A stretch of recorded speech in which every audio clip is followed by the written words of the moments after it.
State का election नहीं लड़ते। आज आप देखिए पूरे दिल्ली से 10-10, 15-15 लोग मिनिस्टर जो है सो आके यहाँ पे डेरा डाले हुए हैं। तो इसका मतलब क्या है?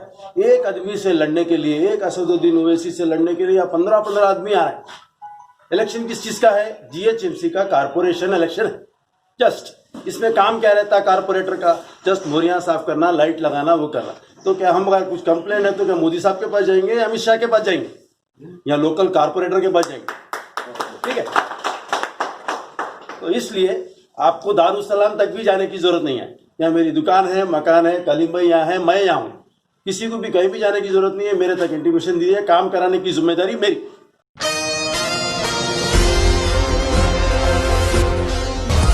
अस्सलाम वालेकुम नाजरीन, मैं Sheikh Anwar, Asian TV news में आप सबका इस्तकबाल है। आइए देखते हैं आज की अहम खबर। 1 तारीख को होने वाले जीएचएमसी इंतखाबात के पेश नजर जामबाग डिवीजन के इलाके तुरुप बाजार में एएमआईएम इंचार्ज अख्तर फारूकी और जामबाग डिवीजन के मुकामी कायदीन कलीम और महेंद्र सिंह ने प्रेस मीट का एहतमाम करते हुए जामबाग की आवाम से अपील की कि जामबाग के बेहतर तरक्की के लिए एएमआईएम जामबाग के उम्मीदवार जलाला रविंद्र के हक में वोट देकर भारी अक्सरियत से कामयाब करे और आपका कॉर्पोरेट आपकी मदद के लिए आपके सामने होगा। हर अहम खबर से जुड़े रहने के लिए हमारे एशियन टीवी न्यूज चैनल को यूट्यूब पर सब्सक्राइब करिए, फेसबुक, इंस्टाग्राम, ट्विटर पर फॉलो करिए और शेयर करिए। शेख मोहम्मद के साथ मैं Sheikh Anwar, Asian TV news Hyderabad. और दीगर जिम्मेदारान और तुरुप बाजार के रहने वालों और दुकानदार ताजिर, अस्सलाम वालेकुम रहमतुल्लाहि व बरकातहू।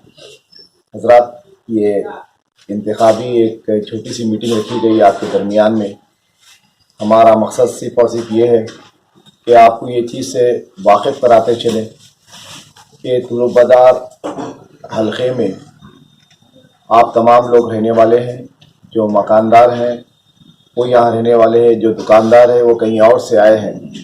मगर हक़ाइक़ से आपको वाकिफ़ कराना ज़रूरी है कि आपकी मुकामी जमात है मजलिस इत्तेहादुल मुस्लिमीन, और आप तमाम लोग आज के हालात से वाकिफ़ हैं।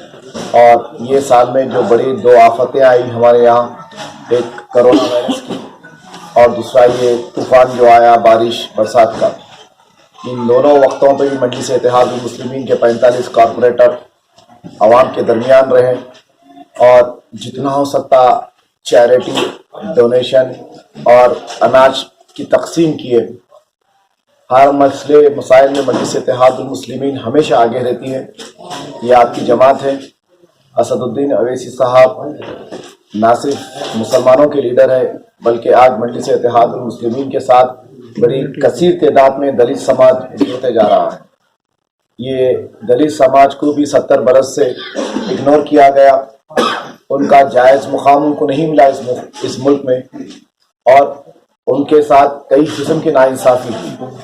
और हम तो है किस्मत के मारे, तो ये दोनों बड़ी कम्युनिटीज़ अगर एक प्लेटफॉर्म पर आ जाए तो यकीनन मुल्क का मुस्तकबिल और बेहतर हो सकता है और आने वाले वक्त में कोई दलित लीडर इंशाअल्लाह ताला मुल्क का वज़ीर आज़म बन सकता है। सुल्तान सलाहुद्दीन अवैसी साहब मरहूम अल्लामा, हैदराबाद की शान जनाब अकबरुद्दीन अवैसी साहब, ऑल इंडिया की शान असदुद्दीन अवैसी साहब और तमाम अरकान असम्बली और स्टेज पे तशरीफ़ फरमा अख्तर फारूकी साहब, ज़िम्मेदार है गोशामहल कॉन्स्टिट्यूंसी, और महेंद्र भाई और मेरे तमाम दुकानदार, आप सबको मेरी तरफ से सलाम अर्ज़ है।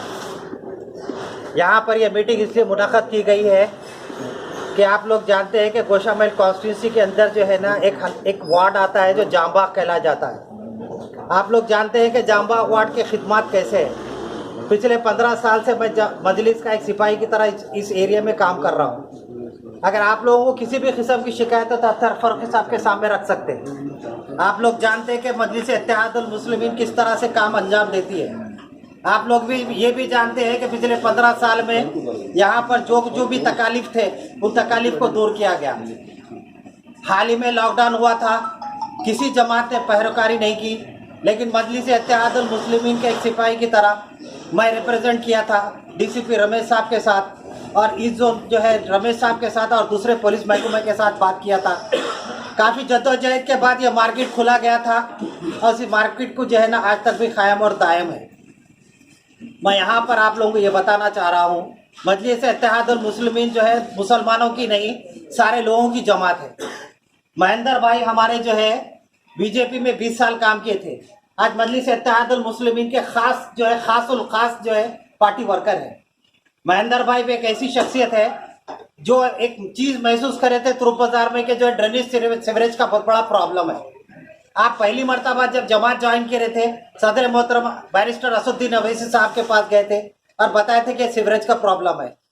उस वक्त बैरिस्टर असदुद्दीन अवैसी साहब ने रहमत बेग जो कॉन्स्टिट्यूंसी इंचार्ज है, रहमत बेग साहब को बुला के साहब ने इमीडिएटली वो काम करने का कहा। आप लोग जानते हैं कि सीवरेज प्रॉब्लम सॉल्व होने से आज हमारे तुरुप बाजार में ड्रेनेज का पानी कहीं पे भी नहीं उबल रहा। और दूसरी चीज ये बताना चाहता हूं कि जो उस्मानगंज का नाला था वो भी साहब की मेहरबानी से जो है ना कुशादा किया गया है और लोगों को सहूलत हुई इस चीज से। आप तमाम से ये गुजारिश की जाती है कि मजलिस इत्तेहाद मुस्लिमीन के जो कॉर्पोरेटर रविंदर साहब है उनके हक में वोट दीजिए। और आज के जो हालात हुए हैं यहाँ पर जो है मुख्तलिफ किस्म के लोग आ रहे हैं, समझ में ये नहीं आ रहा। मामूली से इलेक्शन के लिए जो है सारा दिल्ली यहाँ आ गया। याद रखो दिल्ली वालों, ये हैदराबाद दक्कन है, यहाँ पर तुम वायरस फैलाओ, लेकिन इसका वैक्सीनेशन दारुस्सलाम की लेबोरेटरी में तैयार होगा और इसका जवाब तुमको आइंदा लोकसभा इलेक्शन में मिलेगा। हम जानते हैं तुम्हारे साजिशों को, क्यों बदनाम किया जा रहा है पता नहीं। रोहिंग्या के मुसलमानों चाहे कहीं के भी हो, दिल्ली हो के हैदराबाद आते और बदनाम कर रहे हैं असदुद्दीन अवैसी साहब को, अकबरुद्दीन अवैसी साहब को। हमको इन चीजों में कोई लेना देना नहीं है। आपकी इंटेलिजेंस है, आपका 56 इंच का सीना है, आप तो चेहरे और कपड़े देख के पहचान लेते, पहचान लीजिए। हमें टारगेट मत कीजिए। हमारी बहुत बड़ी कुर्बानी थी एक फैसले के बाद। अगर वही फैसला अगर अगेंस्ट में आता था तो मुसलमान किस हद तक जाते थे या नहीं जाते थे उसको आपको अंदाजा है। हम इस मुल्क के शहरी है, उसका सबूत बहुत बड़ा दे चुके हैं और इंशाअल्लाह ताला इस मुल्क के लिए मर मिटेंगे भी हम, और इसकी जो है काफी सबूत दे चुके हैं और जरूरत पड़ने पे देंगे। मैं आप तमाम से अदबन गुजारिश करता हूं कि मजलिस इत्तेहादुल मुस्लिमीन के हाथ मजबूत कीजिए और हमारे कारपोरेटर रविंदर साहब को ज्यादा से ज्यादा तादाद में कामयाब कीजिए। स्टेट का इलेक्शन नहीं लड़ रहे। आज आप देखिए पूरे दिल्ली से 10-10, 15-15 लोग मिनिस्टर जो है सो आके यहाँ पे डेरा डाले हुए हैं। तो इसका मतलब क्या है? एक आदमी से लड़ने के लिए, एक असदुद्दीन ओवैसी से लड़ने के लिए या 15-15 आदमी आ रहे हैं। इलेक्शन किस चीज का है? जीएचएमसी का कारपोरेशन इलेक्शन है।